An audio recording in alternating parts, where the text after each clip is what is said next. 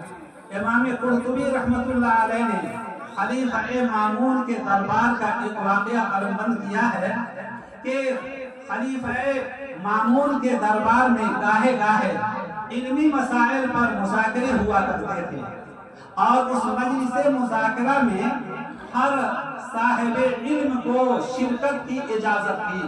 جس کے پاس علم ہے وہ آ کے اس میں شریک ہو سکتا ہے۔ تو مجلس مذاکرہ میں ایک ایسا شخص شریک ہوا جو چہرہ سے وضاحت کے اعتبار سے بڑا حکیم معلوم ہوتا تھا، اور جب اس نے اپنی بات کو رکھی تو بڑے اچھے انداز میں انہوں نے بیان کیا۔ بیان کرنے کے بعد جب مجلس برخاست ہو گئی، مامون ان کو بلائے، اور بلانے کے بعد مامون نے کہا کہ کیا آپ اسلام قبول کرنا چاہتے ہو؟ اور وہ شخص یہودی تھا، وہ شخص یہودی نو بند ہو گیا، وہاں سے بند ہے۔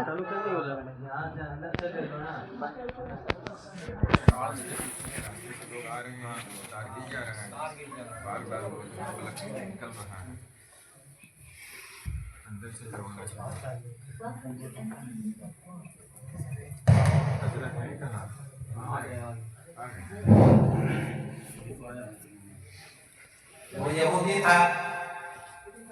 ماموں نے پوچھا کہ بھائی تم اسلام قبول کر لو، امتحان کے طور پہ کہا کہ تم اسلام قبول کر لو گے تو ہم تمہارے ساتھ اچھا سلوک کریں گے اور بہت ہی اچھا سلوک کریں گے۔ اس نے کہا کہ ایسا نہ ہو سکتا ہے، ہم اپنے اور اپنے آباء و اجداد کے دین کو کبھی چھوڑ نہیں سکتے ہیں، ہم اسلام قبول نہیں کریں گے۔ لہذا اس مجلس سے وہ نکل کر چلا گیا، بات ختم ہو گئی۔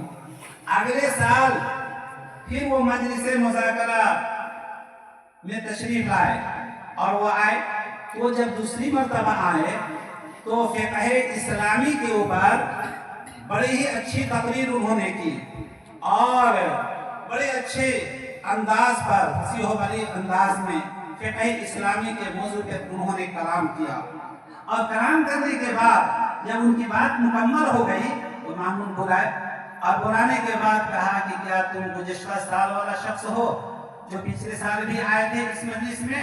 انہوں نے کہا کہ ہاں ہم پچھلے سال بھی آئے تھے، اس سال بھی آئے ہیں۔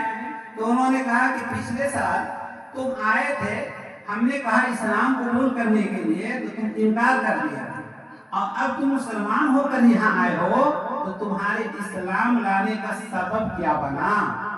آخر کیسے اسلام قبول کیے؟ کوئی سبب تو بنا ہوگا، کوئی کارن تو رہا ہوگا۔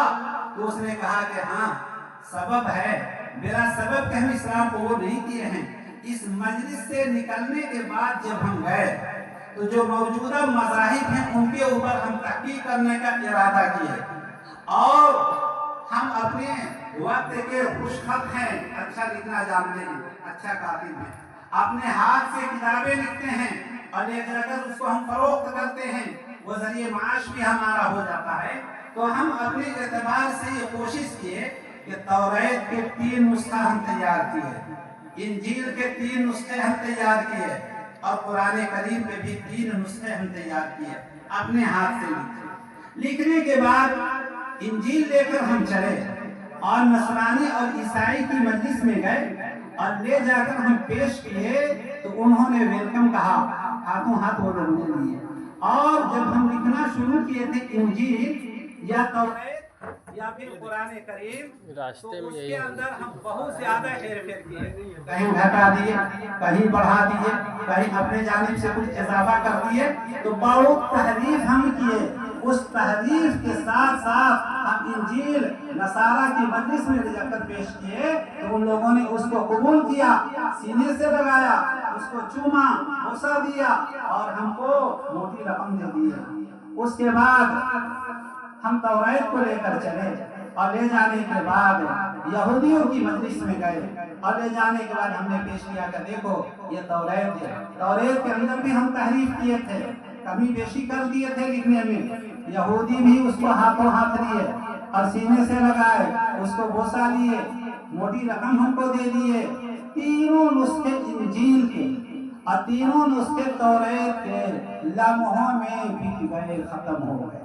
قرآن کریم کے ساتھ بھی ہم ایسا ہی شروع کیے، جب قرآن کو لکھنا شروع کیے تو کہیں ایک آیت کو حذف کر دیے، کہیں کچھ کو بڑھا دیے، کہیں زیر دے دیے، کہیں زبر دے دیے، کہیں سوسا کم کر دیے، کہیں بڑھا دیے۔ اس کے بعد مسلمانوں کی مجلس میں لے کے گئے، مسجد میں لے کے گئے، مدرسہ میں لے کے گئے، بوڑھا کو پیش کیا تو بوڑھا بوسہ نہیں دیا، بوڑھا بوسہ نہیں دیا، کھول کے پڑھنا شروع کر دیا۔ جوان کو دیے، جوان میں پہلے اس کو سینے سے نہیں لگایا، اس قرآن کو کھول کے دیکھنا شروع کیا۔ بچوں کو پیش کیے تو بچوں نے قرآن کو آنکھوں سے نہیں لگایا بلکہ اس کو پڑھنا شروع کیا۔ جگہ جگہ سے وہ لوگ پڑھے اور تینوں طبقے کے لوگ قرآن کو واپس کر دیے، لینے سے وہ لوگ انکار دیے کہ ایسا قرآن ہم کو نہیں چاہیے۔ اس دن ہم کو یقین ہو گیا کہ قرآن کریم اصلی کتاب ہے اور یہ محفوظ کتاب ہے، جس کے بارے میں اللہ پاک نے کہا کہ قرآن ہم اتارے ہیں اور ہم اس کی حفاظت کرتے ہیں، اور اس کی حفاظت کے یہ شکلیں ہیں۔ گویا کہ یہ حفاظ کرام، یہ چھوٹے چھوٹے بچے جو اپنے سینے کے اندر قرآن کریم کو محفوظ کر لیتے ہیں، یہ قرآن کریم کا جناب محمد رسول اللہ صلی اللہ علیہ وسلم کا یہ معجزہ ہے۔ بے شعور بچے ہوتے ہیں، جن کو کوئی شعور نہیں ہوتا ہے، یہ جب یاد کرنے کے لیے بیٹھتے ہیں ان کو عطا پتہ کچھ نہ ہوتا ہے کہ اس کو یاد کرنے سے ہم کو کیا نفع ہوگا، کیا فائدہ ہوگا، کچھ نہیں ان کو ہوتا ہے۔ لیکن بے شعوری کے عالم میں بھی یہ پڑھتے چلے جاتے ہیں، یاد کرتے چلے جاتے ہیں۔ ان بچوں کے اوپر اللہ کا بہت بڑا کرم ہوا، پورے عالم سے اور اربوں اور خربوں سے اللہ پاک ان کو چھانٹ کے لاتے ہیں۔ مدرسوں کے اندر جو بچے پہنچتے ہیں وہ چیدہ چیدہ بچے ہوتے ہیں، جن کے سینوں کو اللہ تبارک تعالیٰ چھانٹتے ہیں۔ کس کام کے لیے؟ اپنے کلام کے لیے، اپنے کلام کے جزدان بنانے کے لیے۔ یہ بچے کتنے خوش نصیب ہیں کہ ان کا سینہ قرآن کریم کا جزدان بنا ہوا ہے۔ ان کے ماں باپ قابل مبارکباد ہیں کہ جنہوں نے سوچا اور سمجھا نہیں بچہ کو بھیجنا چاہیے۔ اور یہ بچے بھی ہوتے ہیں مختلف محلوں کے، مختلف گاؤں کے ہوتے ہیں، اور اپنے زمانے کے سب ماشاءاللہ ہوتے ہیں، کھیلنے میں بہادر، کودنے میں بہادر، شرارت کرنے میں بہادر۔ بہت سے گارجین تو یہی کہتے ہیں کہ قاری صاحب بہت شرارت کرتا ہے، ناک میں دم کیے ہوا ہے گھر پہ، نہ ہم کو چین سے رہنے دیتا ہے نہ ماں کو چین سے رہنے دیتا ہے۔ مہربانی کریے، فرمائیے اور اپنے مدرسے میں اس بچے کا داخلہ دے دیجیے۔ جو بچہ بہت زیادہ شدید اور کسی لائق نہ ہوتا ہے والدین اللہ کے مدرسے میں ڈال دیتے ہیں، اور اللہ تبارک تعالیٰ ان کو شعور دے دیے ان کے والدین کو۔ دراصل ان بچوں کے سینوں کو اللہ پاک نے اپنے کلام کے لیے منتخب کر لیا ہے کہ نہیں، ان سینوں کے اندر ہم کلام کو داخل کریں گے، لہذا یہ بچے پہنچ جائیں گے وہاں۔ ان بچوں کا ادب کیا جائے۔ ہم سامعین کو چاہیے، ہم لوگوں کو چاہیے کہ ان بچوں کو محبت کی نگاہ سے دیکھیے۔ یہ کوئی معمولی چیز نہیں ہے، یہ کوئی معمولی چیز نہیں ہے، ان کو محبت سے دیکھا جائے اور ان کا خیال کیا جائے۔ ان کا خیال کیجیے۔ ترجمان سنہ کے مصنف مولانا بدر عالم رحمۃ اللہ علیہ، ان کا انتقال ہو گیا، اور جب ان کی تدفین ہو گئی تو 6 مہینہ کے بعد 3 مرتبہ سعودی حکومت نے سوچا کہ ان کی قبر کو خالی کر کے دوسرے مردے کے لیے جگہ بنائی جائے۔ 6 مہینے کے بعد 3 مرتبہ ان کی قبر کے اوپر خالی کرنے کے لیے کوشش کی۔ جب بھی خالی کرنے کی کوشش کی جا رہی ہے، پتہ چلا کہ بڑے میاں بالکل سالم ہیں، بڑے میاں ابھی لیٹے ہوئے ہیں، نہ کفن کے اوپر تھا اور نہ ان کے جسم میں کسی طرح کی کوئی تبدیلی آئی ہے، کوئی تغیر آیا ہے، بالکل صحیح سالم ان کی لاش ہے، بالکل صحیح سالم۔ بڑی حیرت ہوئی لوگوں کو کہ آخر ان کا عمل کیا تھا، ان کا عمل کیا تھا کہ اتنا بڑا اعجاز اللہ پاک نے عطا کیا ہے، اتنا بڑا انعام اللہ پاک نے عطا کیا ہے کہ ان کا جسم بالکل سلامت ہے اور کفن بھی بالکل صحیح سالم ہے۔ معلوم ہو رہا ہے کہ آج مارکیٹ سے کفن لا کے ان کو پہنایا گیا ہے اور ان کو سپرد خاک کیا گیا ہے۔ ان کے صاحبزادے سے لوگوں نے پوچھا مولانا آفتاب عالم صاحب سے، تو انہوں نے کہا کہ جہاں تک میرا ذہن کام کرتا ہے، جہاں تک میرا ذہن کام کرتا ہے، اور میرا اپنا گمان یہ ہے کہ ابا کو جو یہ انعام ملا ہے مرنے کے بعد کہ ان کا جسم بالکل صحیح سالم ہے، ان کے پاس ایک ان کا اپنا ذاتی عمل تھا۔ اور ایک بات ہمیشہ وہ کہا کرتے تھے کہ حافظ قرآن بچہ جو ہو اس بچے کے طرف پاؤں مت پھیلاؤ، جو بچہ حافظ قرآن ہے اس کے جانب پاؤں نہ پھیلاؤ، اور نہ خود پھیلاتے تھے، باوجود کہ وہ معمر تھے، عمر رسیدہ تھے، بوڑھے تھے، بڑا عالم تھے، باعمل تھے، بہتوں کے استاذ تھے، لیکن وہ خود فرماتے تھے کہ حافظ قرآن بچوں کی طرف پاؤں مت پھیلاؤ۔ اور وہ فرماتے تھے کہ جس میدان میں اور جس کپڑے میں قرآن رکھا ہے اس میدان کا، اس کپڑے کا، اس جگہ کا ادب کرنا ضروری ہے۔ تو گویا کہ حافظ قرآن جو ہوتا ہے اس حافظ کا سینہ قرآن کریم کا وہ جزویدان ہے۔ کہ اس ادب کی وجہ سے اللہ پاک نے اتنا بڑا انعام دیا کہ مرنے کے بعد بھی وہ بالکل صحیح سالم ہیں، اور ان کی لاش کے اندر، ان کے جسم کے اندر کسی طرح کے کوئی تغیر نہیں آیا۔ کہنے والا نے کہا ہے کہ با ادب با نصیب، اور بے ادب بے نصیب۔ یہ حافظ قرآن جو بچے ہیں یہ اللہ تبارک و تعالیٰ کی ایک ٹیم ہے جو قرآن کی یاد کرتے ہیں، اور حفاظت قرآن کا یہ بھی ایک ذریعہ بنتے ہیں۔ قرآن کریم تو ایسی کتاب ہے کہ قرآن کریم سے اگر کوئی شخص محبت کرے، اس کو پڑھے، اس کو پڑھنا ثواب کی بات، دیکھنا ثواب کی بات۔ اگر قرآن سے آپ کو محبت ہوگی تو اس کا ادنا نفع، کم سے کم نفع، قرآن سے محبت کا کم سے کم نفع یہ ہے کہ ایمان محفوظ رہے گا۔ قرآن سے محبت کا کم سے کم نفع یہ ہے کہ ایمان محفوظ رہے گا، اعمال میں کوتاہی ہو جائے گی، ہم کچھ بھی کر سکتے ہیں، قرآن سے محبت کریں گے کہ ایمان محفوظ رہے گا۔ ایک ذہین طالب علم تھا اور انجینئر بن گیا، انجینئرنگ کے کورس کیا، اس کے بعد درخواست کیا اور بدیش میں اس کو اچھا جاب مل گیا، اچھی کمپنی میں نوکری مل گئی، اچھی تنخواہ کے بعد چلا گیا، گھر والے بھی خوش، ہمارے آپ کے بچے بھی اگر بدیش چلے جاتے ہیں تو خوشی ہوتی ہے، اس لیے کہ وہاں کا پیسہ یہاں آ کے بڑھنا شروع ہو جاتا ہے، تو ماں باپ کو خوشی ہوتی ہے کہ ہمارے بچے کا مستقبل، ہمارے گھر کا سارا نظام اب سدھر جائے گا، ماں باپ کو خوشی ہے، چلا گیا۔ جس کمپنی میں جا کے وہ کام کرنا شروع کیا اسی کمپنی میں اور لوگ کر رہے تھے، نوجوان بچے بھی تھے، نوجوان لڑکیاں بھی تھی، کسی لڑکی سے اس کو تعلق ہو گیا اور اس سے رابطہ ہو گیا، اب سدھر اتنی مضبوطی آ گئی اس کے اندر کہ یہ چاہنے لگا کہ اسی سے ہم شادی کر دیں، لیکن وہ خاموش تھی۔ جب اس کا اظہار کیا کہ تم اپنے والدین سے کہو کہ تمہاری شادی ہم سے کر دیں، تو وہ لڑکی کہی ٹھیک ہے میں کل بتاؤں گی، اب کل دوبارہ آ کے کہتی ہے کہ میرے باپ آپ سے شادی کرنے کے لیے تیار نہیں ہے، میرے باپ آپ سے شادی کرنے کے لیے تیار نہیں ہے۔ کیوں؟ وہ کٹر عیسائی تھا، وہ کٹر عیسائی تھے، اس کے والدین شادی کرنے کے لیے تیار نہیں ہے۔ اب یہ لڑکا وزید ہے کہ نہ تمہیں سے ہم شادی کرنا چاہتے ہیں، اور یہاں تک یہ کہا کہ جا کے اپنے والدین سے کہہ دو، اپنے والدین سے کہہ دو جا کر کہ تمہاری ہر شرط ہمیں منظور ہے، جو شرط آپ لگا دو ہم اسے قبول کرتے ہیں، لیکن شادی ہو جانی چاہیے۔ دوبارہ لڑکی آ کر کہتی ہے کہ ہمارے والدین 4 شرطیں بتاتے ہیں، اگر چاروں شرطیں آپ کو منظور ہے تو تیار ہو جائیے۔